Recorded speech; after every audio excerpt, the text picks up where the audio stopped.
Well, it's Tech for Hire. I believe he's going to bore us again with his bullshit. Hey YouTube, happy Friday. For me, it's a great Friday. Why? Because I have another video to do. Well, not really the video to do, but to do an upgrade on my bike, on the Triumph 2017 bobber, and that just kicked on and scared the shit out of me. Anyways, I got the new headlight. It's a Chinese daymaker copycat LED headlight, but I think it's going to actually look pretty good. I did a video before where I talked about an LED headlight and how it was garbage. This one, I have a feeling it's probably going to be a little bit of the same, but why not? Give it a shot. I know a lot of people ask, well, what's wrong with the stock headlight? Is it not bright enough? The stock headlight looks fine. It's the halogen bulb. There's really no reason to switch it out other than I don't like the look of it. I want an LED light. So there you go. I was planning on doing a adaptive headlight, but at $650 right now, it just doesn't fit in the realm of reason. I could use that money for a lot more upgrades. So I'm not going to do that right now. This was, I think, $45 shipped, so why not give it a try? Okay, so let's check it out. It is a Fun Love 5 3/4 D Harley Davidson motorcycle. It's not for Harley Davidson. It's for whatever. So open up the box. Here you are. Here is the headlight itself. It has obviously that protective coating. It does say .SAE on it. If you can hear that at all, that's not a very firm cover. You know, it's kind of a cheap plastic cover that's on it, so it'll suck over time. But you know what? For now, for 45 bucks, why not give it a shot? You got your nice heat sink here. But the one key feature that I wanted is not only does it have the H4 connector, but it has the auxiliary connector. Now that one goes to the little light that's down here. The reason why I wanted that is on the, you can tell on the factory unit, on the factory headlight, it does have a parking light in there. So that means it has power that runs into the bucket. I don't want to leave a power connector just kind of rolling around in there for anything to happen. So that's why I wanted to make sure I got this one, had that extra little light.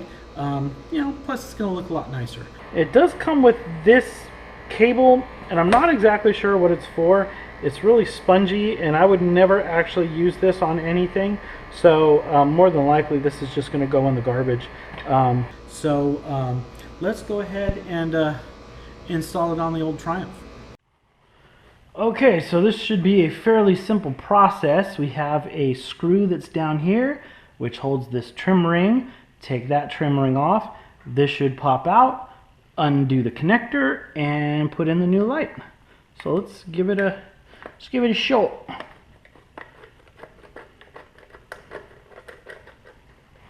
So it has a piece on the other side. Here we go. Take that off. I'm going to be careful not to scratch anything.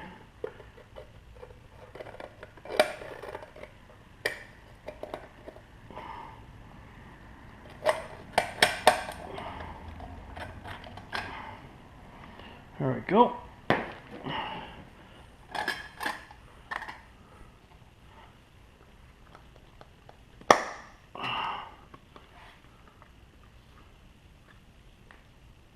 Oh, nice. Kind of angled it out a little bit. And this should just pop. There we go. And it's out. Okay.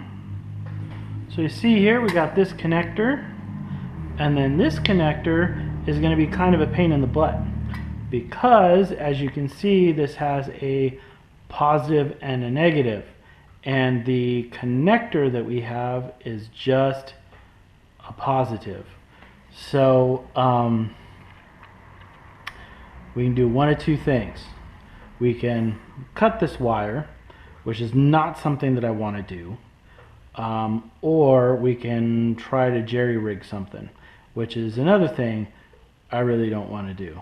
But okay, so what I think I decided to do is, for now, I'm not going to utilize this connector, because really the only thing that I need to do is cut this wire. But on a brand new bike, I don't want to cut the wires. What I'm going to try to do is find a adapter that can go in here and provide power output. But I don't know if I'll be able to find anything like that. I mean, I could obviously just shove something in there, but if it moves, it can arc and then it can fry the wiring. I'm not too interested in doing that. I could probably make something, but I'm not going to be able to do that right now. So what I want to do is just, I'm going to zip tie this out of the way so that it can't possibly, let me take this out, it can't possibly short out or anything like that, and it's not going to be in the way. And I don't want it to get melted by the heatsink on the new light. So I'm just going to go ahead and kind of move this guy out of the way. Okay, so he'll be in the back and I don't have to worry about this rubber getting melted. So let me put this trim ring back in here. There we go. Just like that. Okay, let's get our light. We're going to connect these bad boys.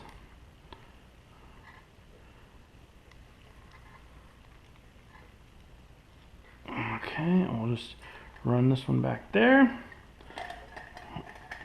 Make sure all our wires are in there nice. There we go. Let's get our trim ring.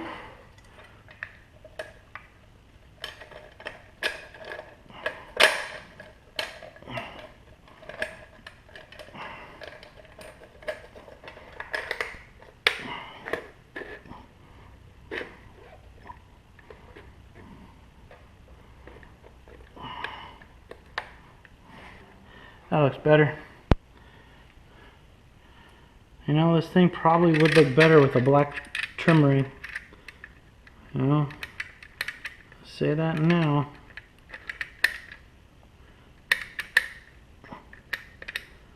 Alright.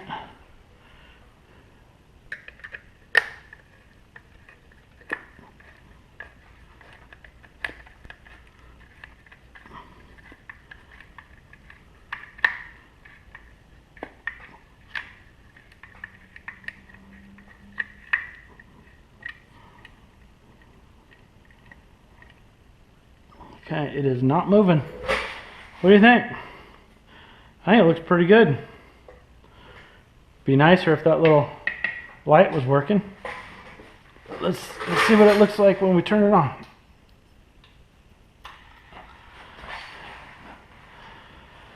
Huh. How about that? We get all those fingerprints off of it. It's going to look pretty good. Well, there you have it. There's the light. What's the verdict? Well, I hate to say it, but on actual light output, I think the stock headlight actually does a better job. You can actually see more.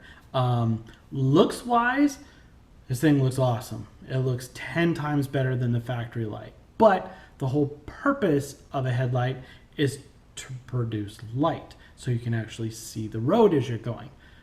This light kind of comes short.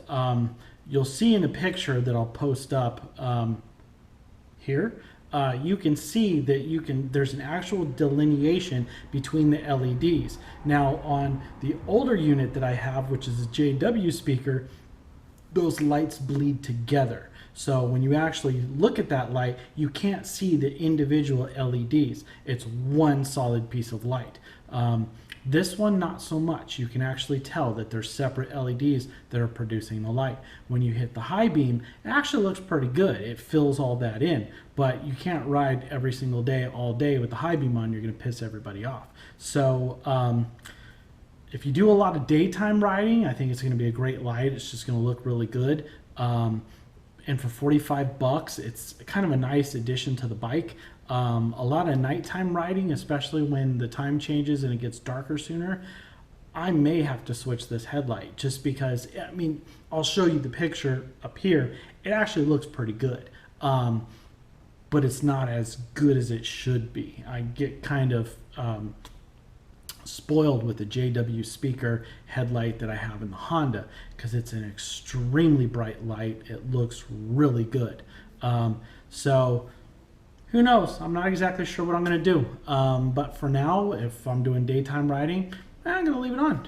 It looks pretty snazzy. I do got to figure out a option for the auxiliary light because I obviously don't want to leave that just hanging out inside the bucket.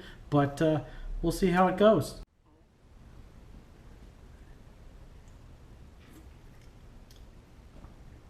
Oh, hey there. Thanks for checking out my video. Hope you liked it. If you did, why don't you hit the like button? Maybe subscribe. Check out some of my other videos. They're around here somewhere. All right then. See you next time.